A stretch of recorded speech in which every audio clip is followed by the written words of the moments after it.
Sylvanas, finally free from the jailer's control, looked for the first time with her own sparkling blue eyes at the strong hero before her.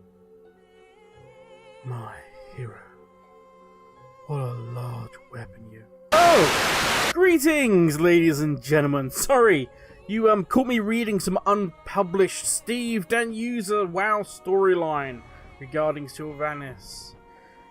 Yeah, the Banshee is back. Well, should I say more, the Ranger General is back? Ugh, let's get into this. So yeah, I just watched the WoW cinematic, which I'll put a link in the description down below, and this is just going to be the ramblings of a madman, basically. So if you want to listen to it, go for it. If you're a fan of the lore, let's just, dive into this one together. I will say low, it contains spoilers. So while I was watching it, I thought, what makes a good story? Now this is of course different for everyone, but for me personally, the biggest two things are probably setting and characters. Those are the foundation. You can build anything upon that. If I have a world that I can believe in, and characters that I can kind of understand their motivations and relate to, I may not agree with it, but if I can understand it, then whatever crazy story, whatever adventure they go on, whatever unfolds from there, I'm okay, I'm up for it. I want to experience that journey with them and see it to the end. But with that comes the understanding that no matter how much a character is loved, there is always a chance that your favourite character could get hurt, maybe severely, hell, maybe even death could be their fate. All you can hope is if that is the fate that befalls them, do they go out true to the character that you loved or hated? That they go out true to the character that they were? Even if you dislike a character, you have to respect that in a work of fiction, that it's somehow crafted this villain or just a simple character that you can actually dislike. For me personally, I will say that often I find the best characters are not those that are plain or one-dimensional. You know, the hero of the story, but those that are flawed. Maybe they did something that divides opinion. Garrosh, let's pick him for World of Warcraft. He's always a good one when it comes to this. He's that kind of character.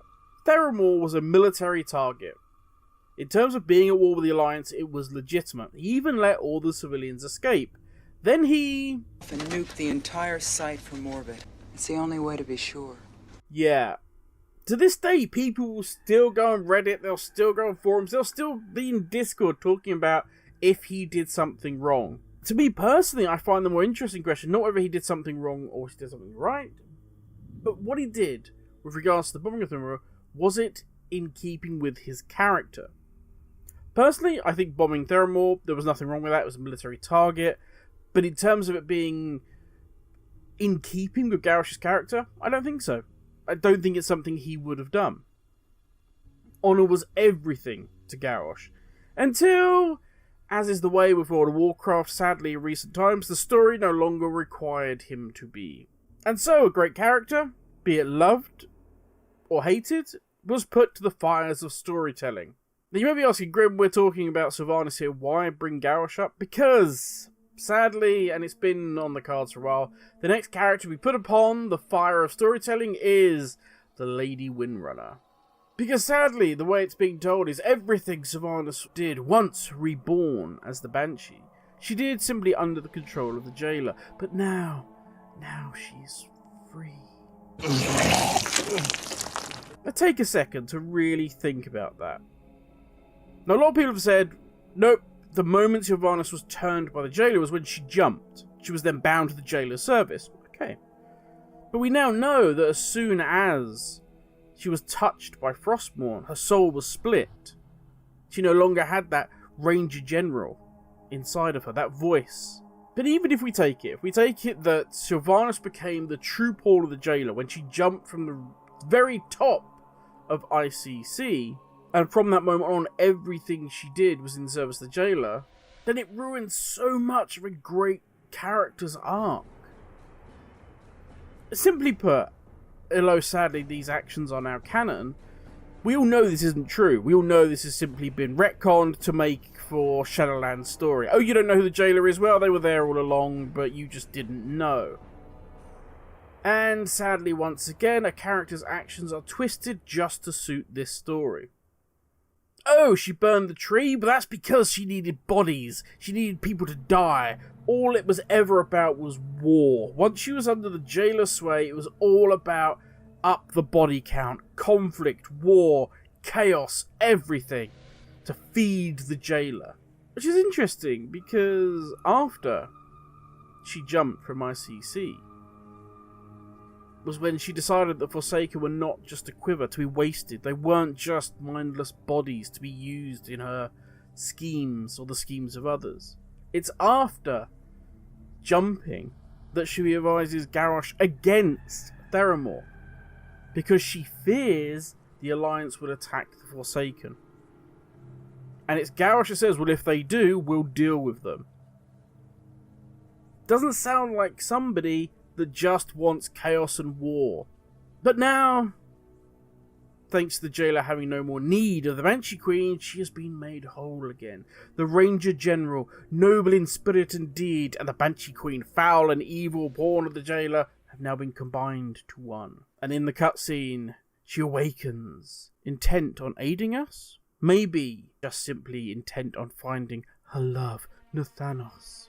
And apparently she's so amenable, so friendly, so, I don't know, well-spirited, or maybe it's just those damn sparkly blue eyes. But we're going to equip her with full armor. We're going to give her nice, flashy Ranger General gear. We're going to give her a lovely new bow, quiver, everything. I can't see us having done that with Garrosh after we defeated him in the Siege of Okramar. Garrosh, there were you. Did you go a little crazy? Did you have a little moment where you were a bit like, oh, I wasn't quite myself? Alright. Can somebody give Garrosh an axe? He's going to help us now in Warlords of Draenor, yeah? He was having a moment, he's fine now. Give him his weapons and his armor back. Yeah, would never have happened. But the interesting thing is, in the cinematic that was released, when the question of how they're going to release Sylvanas from her mental prison, because she's basically in conflict, the Ranger General and the Banshee Queen battling each other, the Alliance and the Horde all turn around and say, why should we? And it's a damn good question. Like, why would anybody release her? The way Blizzard are treating the Sylvanas storyline is kind of like a fan fiction for Aliens 3. Oh, wait. Hicks and Newt, they never died. In fact, it was all a bad dream while they were in the cryopods. And in fact, they were rescued. And Ripley and Hicks and Newt all lived happily ever after on a space farm. And they grew crops and it was wonderful. It's childish. And where does it end up? Does she find Nathanos and free him? Then together they watch over the moor. Because there's no way she can come back to Azeroth with us. That would be stretching things even for the relationship between the Horde and the Alliance. I know. One minute we love each other, next minute we hate each other. We're like a 90s rock band. But come on. I do believe that this is where the story is going to go. I believe that Sylvanas will end up in charge of the moor with Nathanos. And she will take that as her purgatory. For the crimes I've committed, I will stay here and I will watch the souls of the damned. For that is my fate. And we'll be expected to be moved by this. It is such a noble sacrifice that she's doing in Illidan. Personally, and I say this as a fan of pre-Shadowlands Sylvanas, have her get that happy moment, okay? Have her get that moment where she frees Nathanos and they hug. And they're just in that moment of rapture, just so happy to see each other again. And they're whole again. They're no longer undead, the Banshee Queen and her champion. No, now they're the Ranger General and her lover, her captain. And as they embrace, Tyrande just bursts through and just plows a warglaive straight through one, through the other, through both their chests, pins them to a wall. She just simply leans in.